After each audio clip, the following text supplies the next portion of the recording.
I am Sullivan, 32 years old, a software engineer from Boston whose world turned upside down 3 months ago.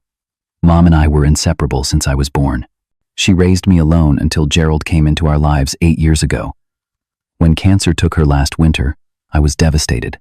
But nothing prepared me for the will reading where my stepfather Gerald stood up with a triumphant smile. What happened next changed everything. The family lawyer started laughing, and Gerald went from victory to defeat in seconds.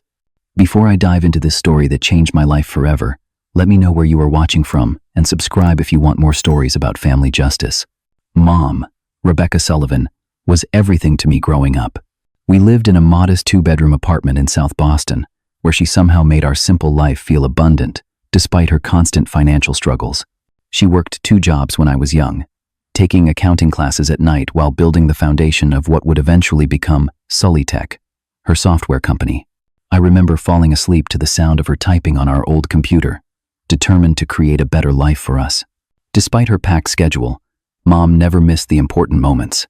She was at every school play, every parent-teacher conference, and even coached my Little League team one season when no one else volunteered. The other kids thought it was weird having a mom as coach, but I just felt proud watching her study baseball strategies with the same intensity she brought to her business plans. Our Saturday morning pancake tradition was sacred. No matter how busy her week had been, Mom would wake up early every Saturday to make pancakes from scratch.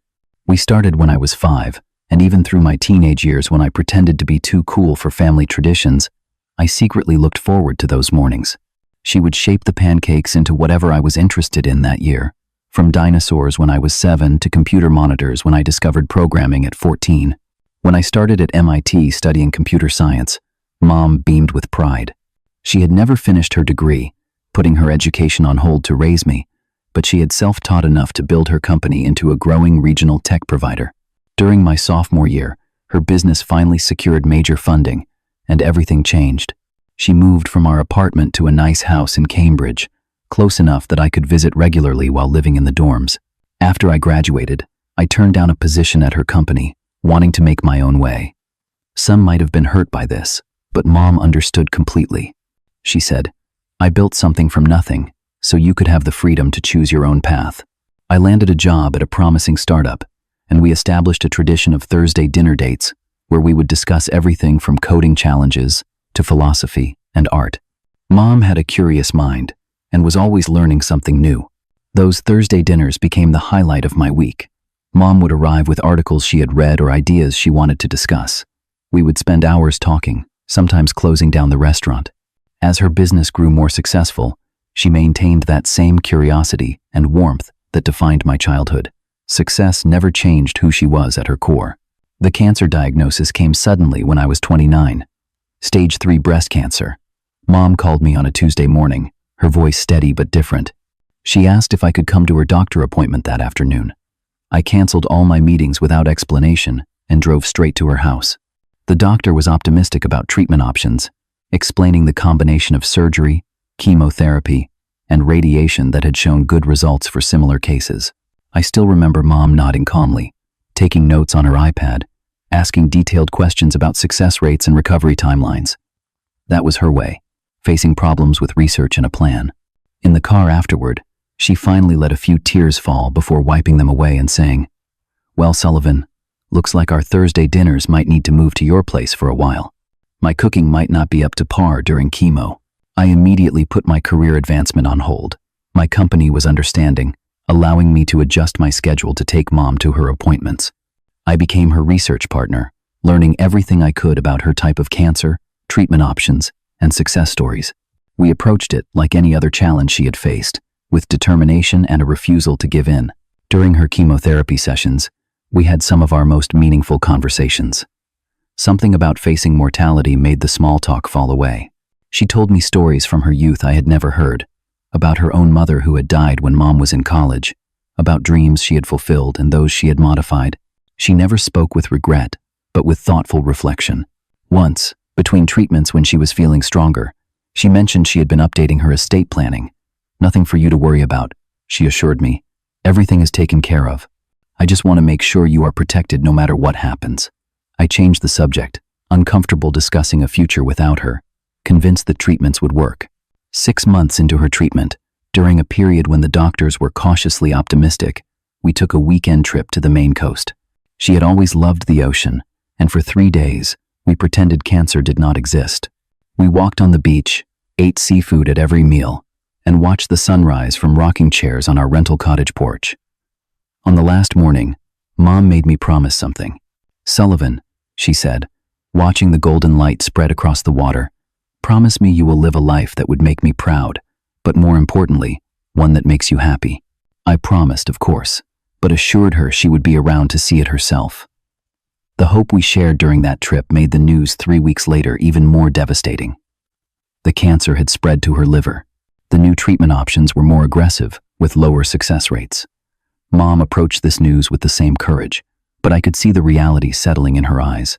The final months were a blur of hospital rooms, medication schedules, and watching my vibrant, brilliant mother slowly fade. She remained engaged in her company decisions until just weeks before the end, insisting on video conferences from her hospital bed, her business acumen sharp even as her body weakened. Her final day came peacefully. I was holding her hand, telling her about a new project at work, when I realized her breathing had changed. She squeezed my hand one last time, and then she was gone.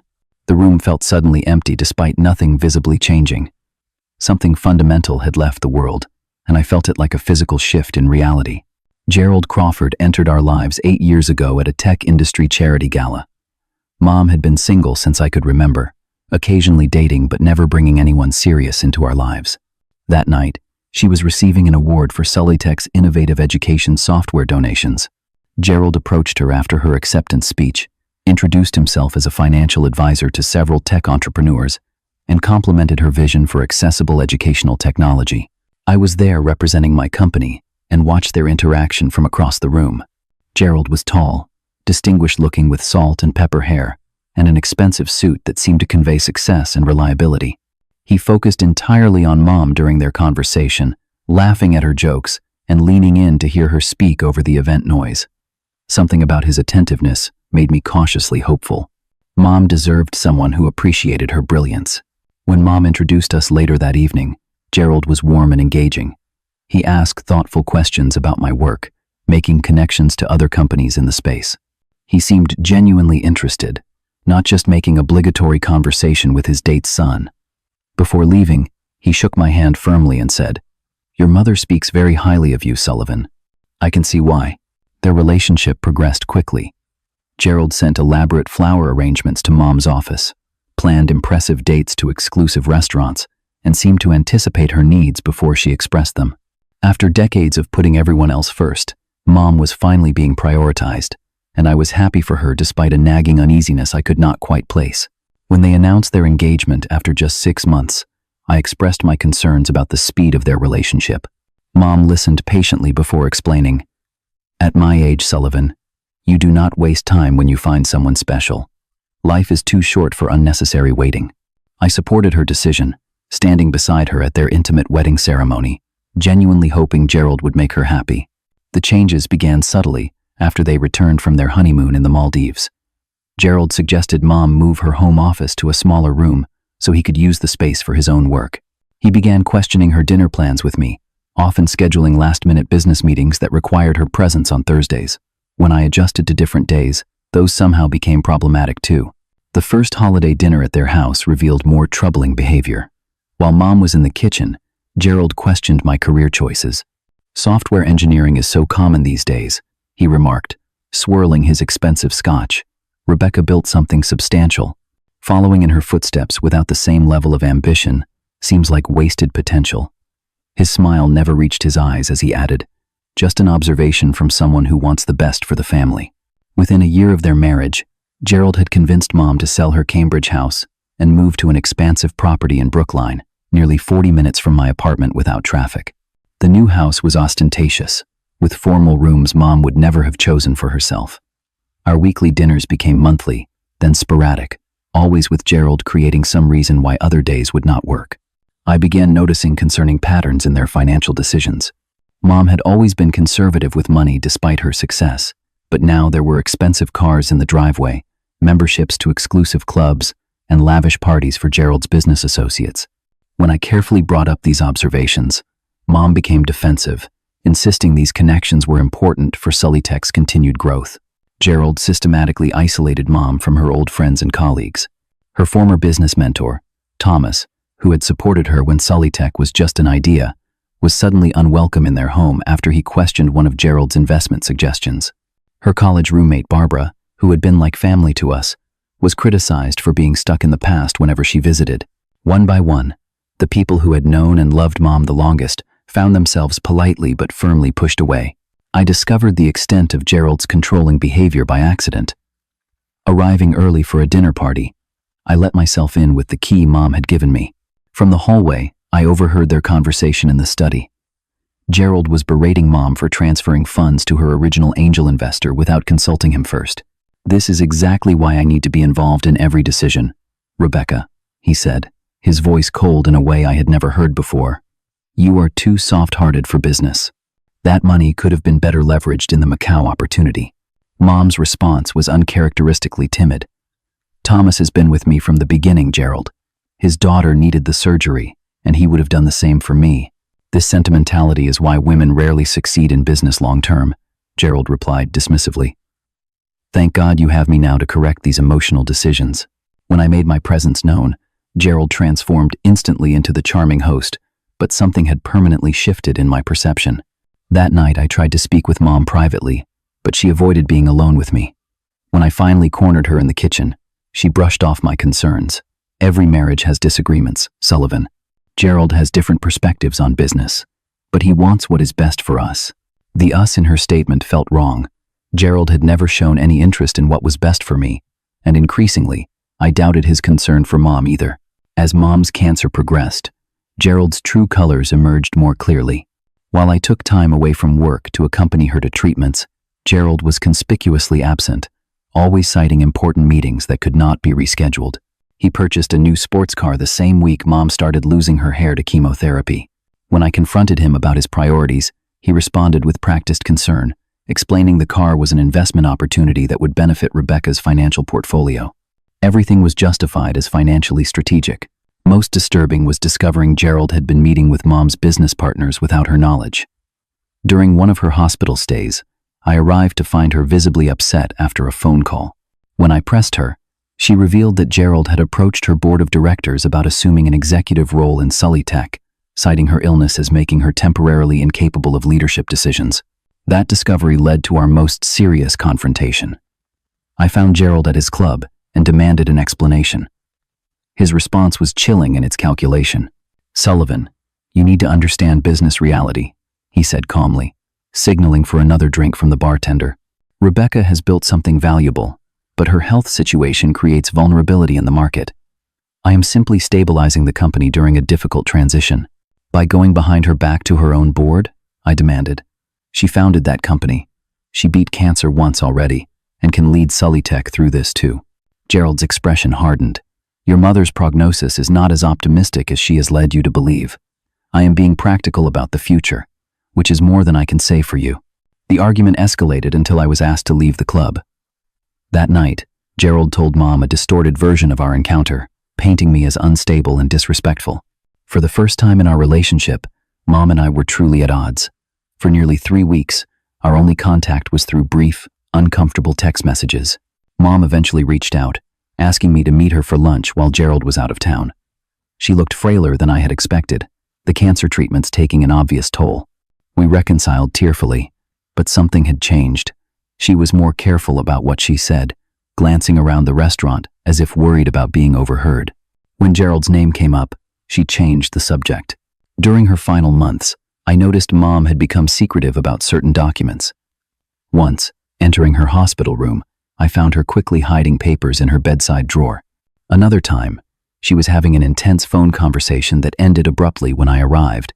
When I asked about these behaviors, she squeezed my hand and said, "Some things need to be handled in their own time, Sullivan. Trust that I am making sure justice prevails." At the time, I attributed these cryptic statements to medication or fatigue. Only later would I understand she was orchestrating her final act of protection from the man who had infiltrated our lives. 3 weeks after Mom passed, we gathered for her funeral at the small chapel where she had occasionally attended services. The day was appropriately overcast, a gentle rain falling as if nature itself mourned her loss. Gerald had insisted on handling all the arrangements, resulting in a service that barely resembled the woman I knew. The flowers were formal and impersonal, the music classical rather than the jazz Mom had loved, and the eulogy, delivered by one of Gerald's business associates who had met Mom only a handful of times, focused primarily on her business achievements with barely a mention of her warmth, generosity, or sense of humor. Gerald performed grief with theatrical precision, his shoulders shaking with well-timed sobs during the service, accepting condolences with a brave, trembling smile. Yet whenever he thought no one was looking, his expression reset to neutral efficiency, checking his watch and texting on his phone. After the service, I overheard him discussing a real estate opportunity with someone in the corner of the reception hall. I moved through those days in a fog, the reality of Mom's absence hitting me in unexpected waves. Seeing her favorite coffee mug in my cabinet from her last visit to my apartment broke me more completely than the funeral itself had. The thought of navigating the legal aftermath of her death while dealing with Gerald seemed impossible. The formal notice about the will reading arrived at my apartment exactly 1 week after the funeral. The thick cream envelope contained a letter from Hamilton, Fisher and Associates, the law firm Mom had used for years, requesting my presence for the reading of Rebecca Sullivan Crawford's last will and testament the following Monday. I placed the letter on my kitchen table and stared at it for nearly an hour, unable to process what it would mean to hear Mom's final wishes formally declared. My phone pinged with a text message from Gerald. Got my notice about Monday. Do not expect much. Your mother saw your true colors these past months. Just a courtesy heads up so you are not embarrassed in front of everyone. The message burned through my grief like acid. Before I could formulate a response, another text arrived. We should talk about you returning your key to the house. I will be making changes to the security system next week. At the funeral reception, amid the crowd of business associates and distant relatives, I had found a moment of genuine connection with Margaret Chen, Mom's oldest friend from college. They had remained close despite Gerald's efforts to separate Mom from her past relationships. Margaret hugged me tightly and whispered, "Your mother was worried about you. She made arrangements. We should talk privately." We arranged to meet at a quiet cafe the next day, where Margaret revealed that Mom had visited her attorney multiple times during her final months. She never said exactly what she was doing, Margaret explained, stirring her tea absently, but she was very determined. She mentioned needing to protect certain assets and ensure her legacy was honored. She seemed concerned that Gerald might have his own ideas about her estate. That evening, while looking through a book of poetry Mom had given me for my birthday the previous year, I discovered an envelope tucked between the pages. Inside was a handwritten note in Mom's elegant script. "Sullivan, if you are reading this, circumstances have likely unfolded as I feared they might. Trust the process I have set in motion. Remember our conversations about integrity and patience. Some battles are won, not through confrontation, but through careful preparation. All my love always, Mom." The cryptic message left me with more questions than answers, but it ignited a spark of hope that Mom had anticipated Gerald's behavior and taken some kind of action. Seeking guidance, I called my cousin Ryan, a corporate attorney in New York. After explaining the situation, including Gerald's threatening text, Ryan advised me to gather any financial documents Mom might have shared with me over the years. If Aunt Rebecca suspected Gerald might try something, she may have left breadcrumbs, Ryan suggested. Check old emails, letters, anything that might mention trusts or financial arrangements. And whatever you do not sign anything Gerald gives you before the will reading. I spent the weekend searching through years of correspondence with Mom. In an email from 2 years earlier, I found a passing reference to a meeting she had with her estate attorney about establishing a trust. The details were vague, but it confirmed she had been thinking about these matters even before her illness. Another email mentioned updating her will after important changes in the company structure, though she did not elaborate further. While I was searching for information, Gerald was apparently busy liquidating Mom's personal possessions. A family friend called to tell me they had seen many of Mom's antique furniture pieces at a high-end consignment shop in Beacon Hill. Her art collection, which she had carefully curated over decades, was being evaluated by an auction house according to their website listings. I confronted Gerald by phone, specifically asking about Mom's grandmother's locket that had significant sentimental value to our family. His response was immediate and coldly triumphant. "As Rebecca's husband, everything legally belongs to me now," he said with unmistakable satisfaction. "The locket has already been appraised. Gold prices are quite favorable currently. I had to mute the phone to prevent him from hearing my reaction. When I could speak again, I simply asked if he was selling everything before the will was even read. "The will is a formality, Sullivan," he replied with condescending patience. "Massachusetts law is quite clear about spousal inheritance, but you are welcome to purchase any items you have sentimental attachment to. I can have my assistant send you the appraisal values plus a reasonable markup for the inconvenience." The night before the will reading, I barely slept. Every scenario played through my mind, most ending with Gerald walking away with everything Mom had built, erasing her legacy piece by piece. The thought of her precious possessions, each with its own story and memory, being dispersed to strangers was physically painful. Morning brought a call from Margaret, offering moral support. "Whatever happens today, Sullivan, remember that your mother loved you more than anything in this world. The bond you shared cannot be broken by legal documents or Gerald's machinations." Her words steadied me enough to get dressed in the dark blue suit Mom had helped me select for important business meetings. In my pocket, I placed a small photo of Mom and me from my college graduation, her proud smile beaming at the camera as I kissed her cheek in my cap and gown. Whatever happened at the reading, I wanted a tangible reminder of our real relationship, not Gerald's distorted version of it. The drive to the law office in downtown Boston felt surreal. Traffic moved around me normally. Pedestrians hurried along sidewalks, the world continuing as if nothing had changed. Yet for me, everything had changed, and the outcome of this meeting would determine how much of Mom would remain in my life going forward. The offices of Hamilton, Fisher, and Associates occupied the top 3 floors of a historic building in the financial district. The reception area featured dark wood paneling, leather furniture in deep burgundy, and discreet lighting that created an atmosphere of confidential professionalism. The receptionist, recognizing my name, offered quiet condolences before directing me to the 3rd-floor conference room where the reading would take place. Upon entering, I noticed the gathering was larger than I had expected. Several of Mom's business associates were seated along one side of the massive oval table. Margaret had saved me a seat beside her, squeezing my hand reassuringly as I sat down. Across from us, a woman I recognized as Mom's executive assistant dabbed at her eyes with a tissue while the company's CFO patted her shoulder awkwardly. Gerald arrived 10 minutes late, making an entrance that drew all eyes. He wore an impeccably tailored black suit with a subtle pattern that probably cost more than my monthly rent. Beside him walked a sharp-featured man carrying a leather portfolio, whom Gerald introduced curtly as James Westfield, my personal attorney. They took the seats at the far end of the table, Gerald nodding minimally to acknowledge the others present. Lawrence Fisher entered from a side door precisely at the appointed time. I had met him several times over the years, a distinguished man in his 60s who had handled Mom's legal affairs since before Sullytech became successful. He carried a substantial folder of documents and was accompanied by a younger associate who arranged recording equipment on the table. "Good morning," Fisher began, his deep voice carrying a natural authority. "We are gathered today to address the last will and testament of Rebecca Sullivan Crawford. Before we begin, I want to express my personal condolences to all of you who knew and loved Rebecca. She was not only a valued client, but someone I considered a friend."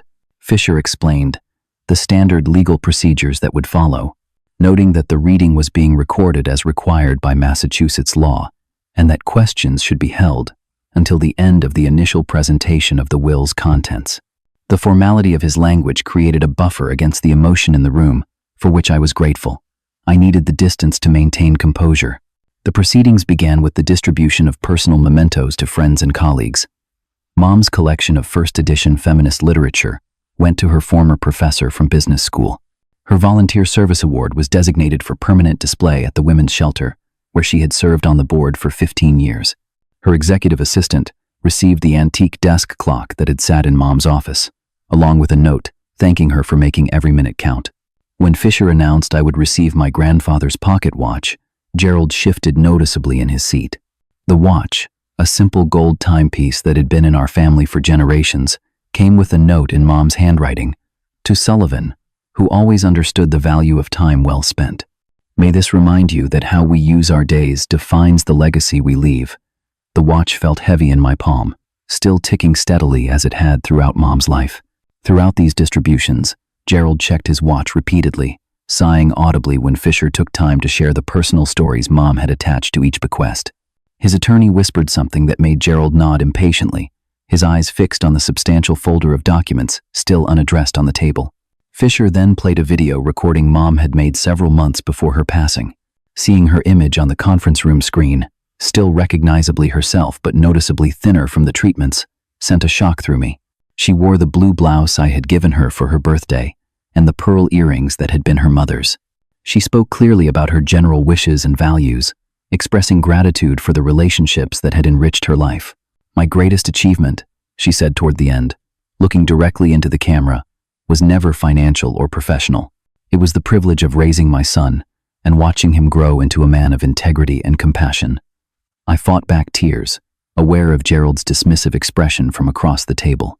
After the video concluded, Fisher allowed a moment of silence before continuing. "We will now proceed to the financial distributions and property allocations," he announced, opening the thick folder before him. "As is customary, we will begin with charitable bequests before addressing family inheritances." Mom had left significant donations to several organizations: her alma mater's scholarship fund for single parents, the Cancer Research Center where she had received treatment, and a technology education program for girls in underserved communities. Each reflected causes she had supported throughout her life, and each was accompanied by specific instructions about how the funds should be used. As Fisher read through these bequests, I noticed Gerald's expression shifting from impatience to something closer to satisfaction. When his name was mentioned as the primary beneficiary of their shared property and certain investment accounts, a small, triumphant smile played at the corners of his mouth. His attorney made notes in his portfolio, occasionally nodding in apparent approval. Fisher then cleared his throat and addressed the room more formally. Before proceeding further, I should explain that Rebecca's estate included substantial assets, from the sale of her controlling interest in Sullytech to Meridian Technologies last year. The transaction, valued at approximately $78 million after taxes, represents the majority of the estate's value. This announcement caused a ripple of subtle reactions around the table. I knew about the sale, of course, having discussed it with Mom during her treatment. She had decided that selling was the best way to ensure the company's innovations would continue, even if she could not lead it through the next phase. What surprised me was Fisher's next statement. These proceeds were subject to specific estate planning mechanisms that Rebecca established, which we will address separately from the standard will provisions, Fisher continued, retrieving additional documents from his briefcase. In fact, these arrangements constitute the majority of Rebecca's estate planning strategy. Gerald's expression clouded with confusion. He leaned toward his attorney, whispering urgently as the man flipped through his notes with a growing frown. The energy in the room shifted perceptibly as Fisher arranged the new documents before him. The standard will apparently less significant than whatever was coming next. Before Fisher could continue, Gerald suddenly pushed back his chair and stood, his face flushed with what appeared to be a combination of anger and confidence. The abrupt movement drew everyone's attention, creating an immediate silence. "Let me save everyone some time here," Gerald announced, his voice carrying an edge of triumphant finality. He pointed directly at me across the table. "He gets nothing. I made sure of it." The room fell into shocked silence. Margaret's hand tightened around mine beneath the table as Gerald continued his unexpected pronouncement. During Rebecca's illness, when she was heavily medicated and concerned about her mortality, she and I had many conversations about her estate, Gerald continued, his voice taking on a performative quality, as if he were presenting to an audience larger than those present. She came to realize that certain people, here he glared pointedly at me, were only interested in what they could get from her financially. Fisher attempted to interject, but Gerald spoke over him, his voice rising. "I personally accompanied Rebecca to update her will 4 months ago. She was finally seeing clearly about who truly supported her and who was just waiting for an inheritance." Gerald's attorney tugged at his sleeve, whispering something urgently, but Gerald shook him off, clearly enjoying his moment of dominance. "I convinced Rebecca to remove Sullivan entirely from her will. She agreed that his behavior during her illness proved he did not deserve her hard-earned money. The accusation hit me like a physical blow. I started to rise, but Margaret's hand on my arm kept me seated. Fisher again tried to speak, but Gerald was in full performance now, addressing the room with expansive gestures. Rebecca understood, in her final months, that I was the only one truly looking out for her interests. She agreed that her son's occasional visits and minimal support during her illness revealed his true character. Gerald's smile became cruelly satisfied as he looked directly at me. She decided everything should rightfully come to me, to manage her legacy as I see fit. He began detailing how he had supposedly influenced Mom during her vulnerability, describing conversations and decisions that seemed completely contrary to everything I knew about her. His description of manipulating her while she was on pain medication turned my shock into something approaching rage. The portrait he painted of Mom as a confused, easily led woman bore no resemblance to the strong, clear-minded person she had remained even through her illness. Fisher had been trying repeatedly to interrupt, his face growing increasingly stern. Finally, he cleared his throat with such force that Gerald paused mid-sentence, looking irritated at the interruption.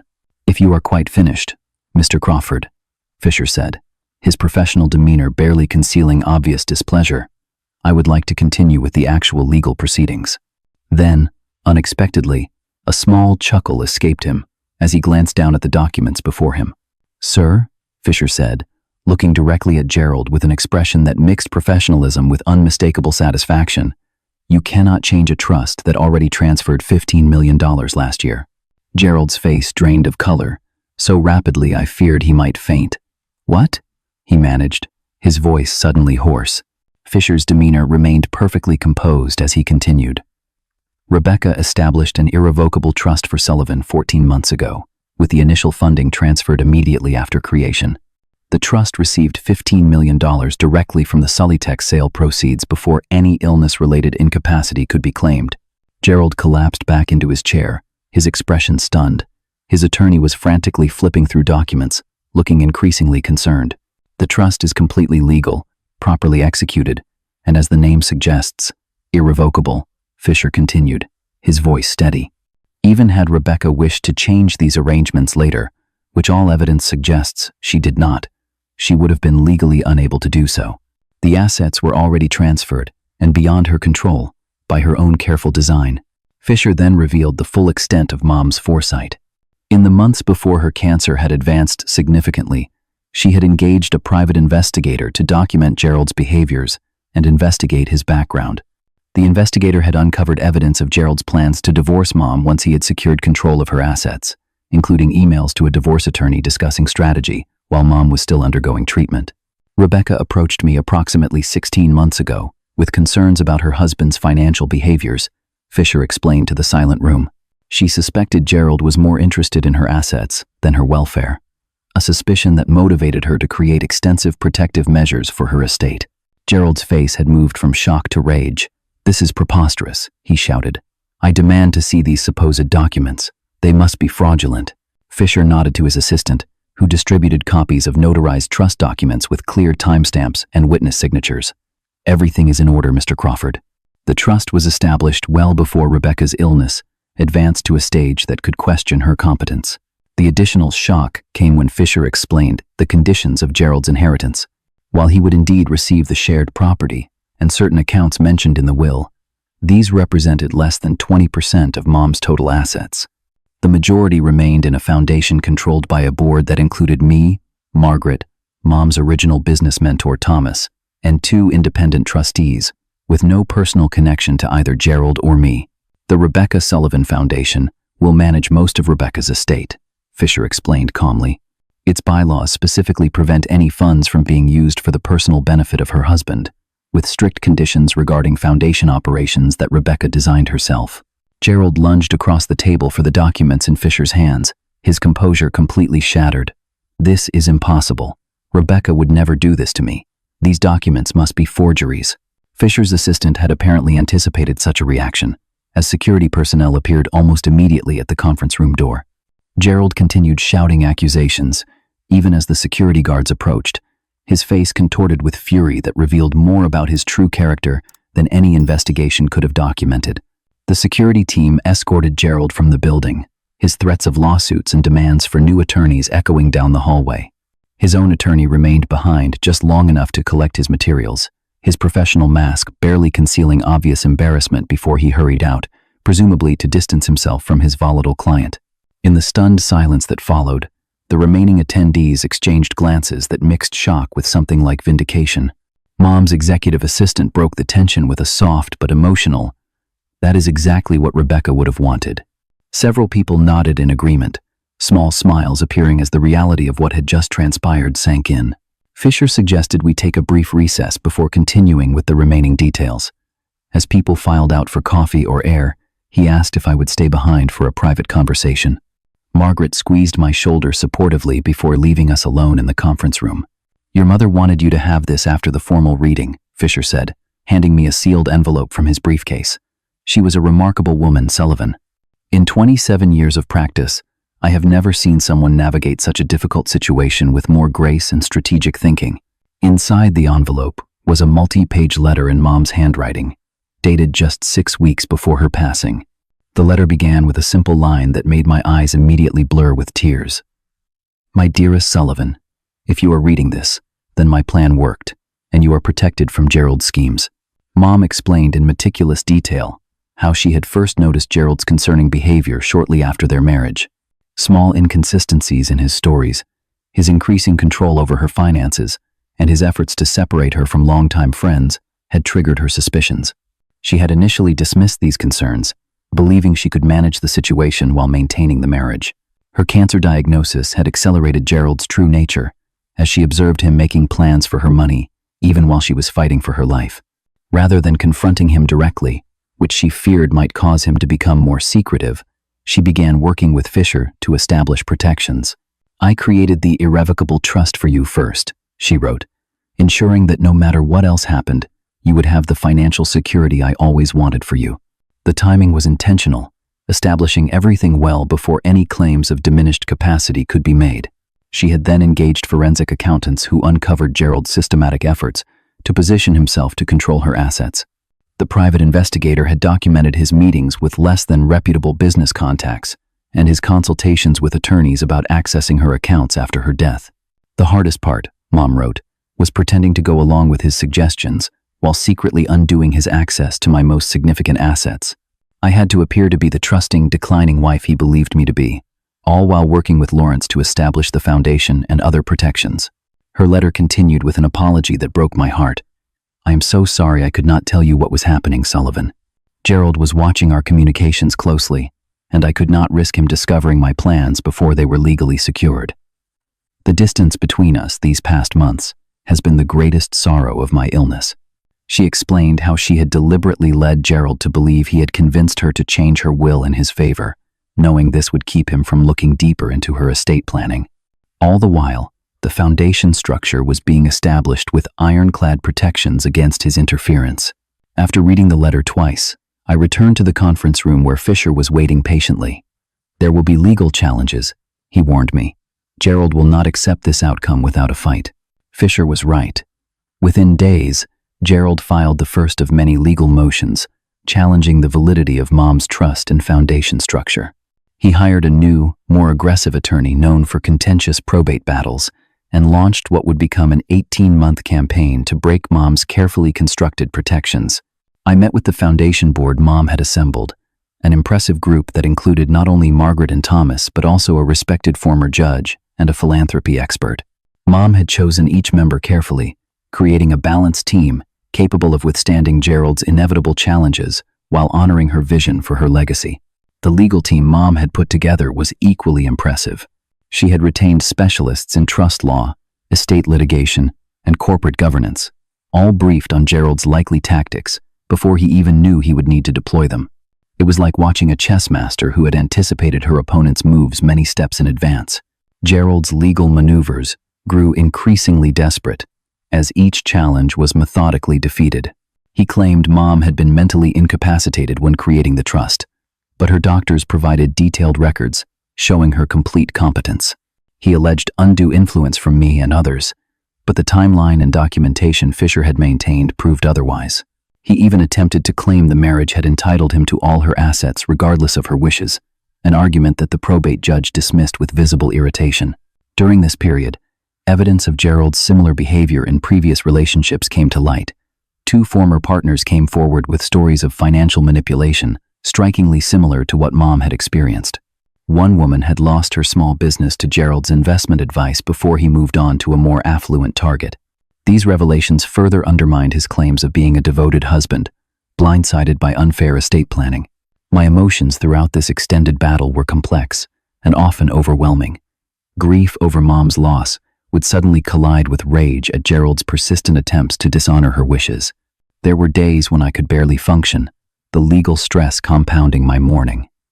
Other days brought a sense of profound connection to Mom, as if she were still protecting me through the plans she had left behind. Local business publications eventually picked up the story, attracted by the drama of the wealthy tech entrepreneur's posthumous victory over her manipulative husband. Gerald's reputation in Boston financial circles collapsed as details of his behavior became public knowledge. Former associates distanced themselves, unwilling to be connected to the increasingly sordid legal battle he was clearly losing. 8 months into the litigation, Fisher called with news that Gerald's attorney had approached about a potential settlement. The legal defeats and mounting costs were finally forcing Gerald to recognize the futility of his position. The settlement discussions collapsed when Gerald refused the foundation's non-negotiable demand for a complete end to all claims, but it signaled the beginning of the end of his fight. The final defeat came when the judge dismissed Gerald's last appeal with prejudice, adding a strongly worded opinion about vexatious litigation intended to subvert the clearly established wishes of the deceased. The judge also took the unusual step of ordering Gerald to pay a portion of the foundation's legal fees, citing the frivolous nature of his repeated challenges. 3 weeks after this ruling, I received notification that Gerald had sold the Brookline house and moved to Florida. His departure marked the end of a chapter that had threatened to overshadow the legacy Mom had worked so hard to establish.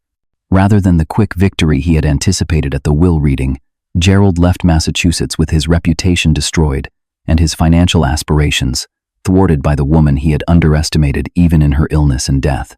1 year after the will reading, I stood alone at Mom's grave on a clear autumn morning. The headstone was simple, elegant granite, inscribed with her name, dates, and the words she had chosen: "Love endures, justice prevails." I placed a small bouquet of yellow roses, her favorite, against the stone, and took a moment to reflect on the extraordinary year that had passed. The initial months after Gerald's departure had been a period of adjustment and continued grief.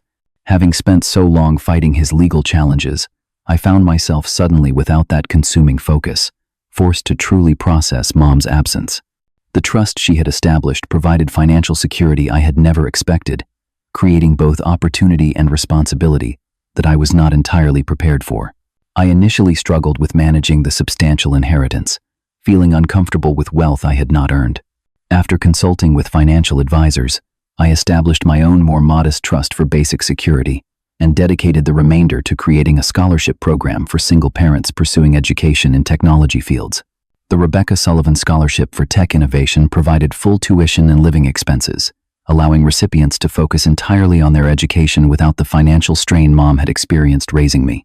Gradually, I reconnected with family members who had been alienated during Gerald's time with Mom. Cousins I had barely seen in years reached out after reading about the legal battle, sharing stories about Mom from family gatherings I had forgotten. My Aunt Julia, Mom's only sibling who had moved to California years earlier, visited for a month, bringing photo albums and memories that filled gaps in my understanding of Mom's early life. These conversations revealed dimensions of Mom I had never fully appreciated. Julia told me about Mom's fierce determination when she was told pursuing computer science was not for women in the early days of her education.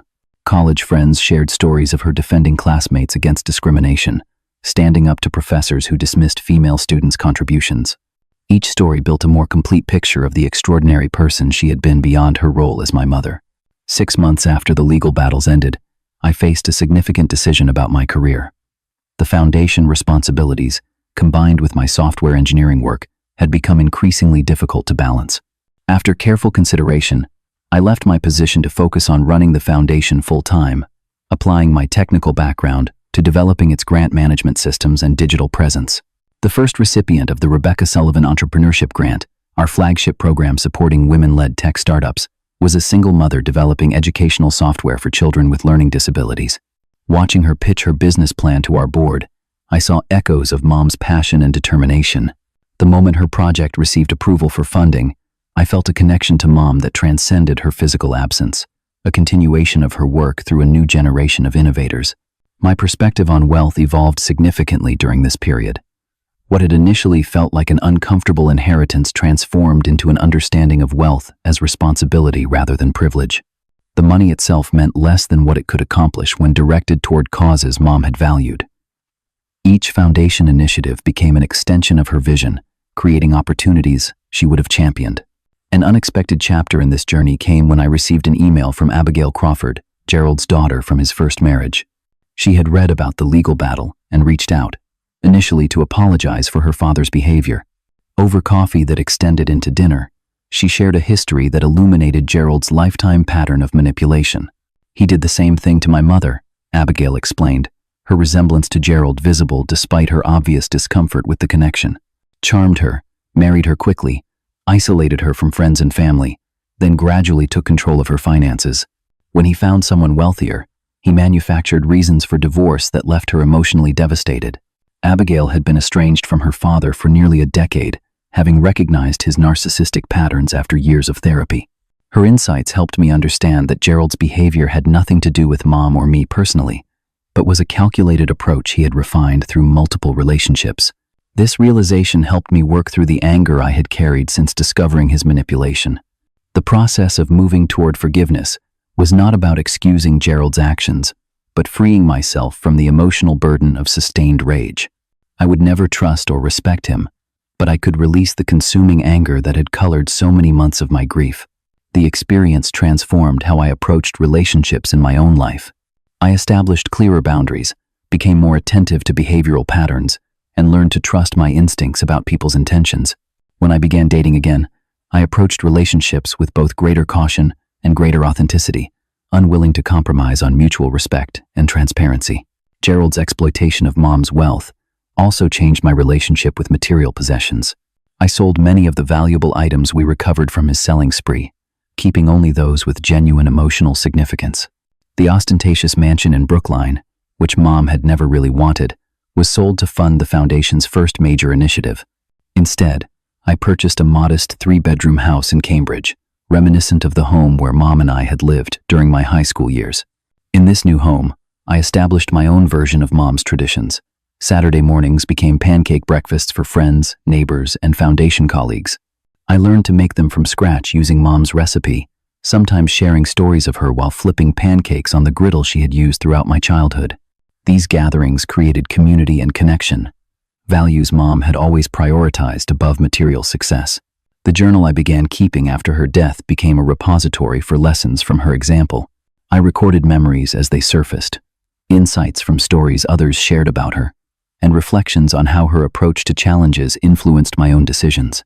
The journal became a living document of her impact, more meaningful than any financial inheritance could have been. As I stood at her grave that autumn morning, I realized that Mom's true legacy was neither the money nor the foundation, but the example of integrity she had lived. Even in her final months, facing both terminal illness and Gerald's betrayal, she had responded not with bitterness, but with strategic wisdom and determined protection of what mattered most. She had turned what could have been a story of victimization into one of justice and foresight. The cool morning air carried the scent of fallen leaves as I placed my hand on her headstone one final time before leaving. The lawyer laughing at Gerald's face was pretty satisfying. "Mom," I said quietly, "but not nearly as satisfying as watching your plan unfold exactly as you intended. You won, and you taught me how to win too, with integrity. What is your family story of justice prevailing against someone who tried to take advantage? Has anyone in your family shown the kind of foresight my mother did, protecting loved ones, even when they could not protect themselves?" Share your experiences in the comments, and if this story of ultimate family justice resonated with you, please like, subscribe, and share with someone who needs to hear that sometimes. The good guys really do win in the end. Thank you for listening to my story, and remember, as my mom always believed, love endures and justice prevails.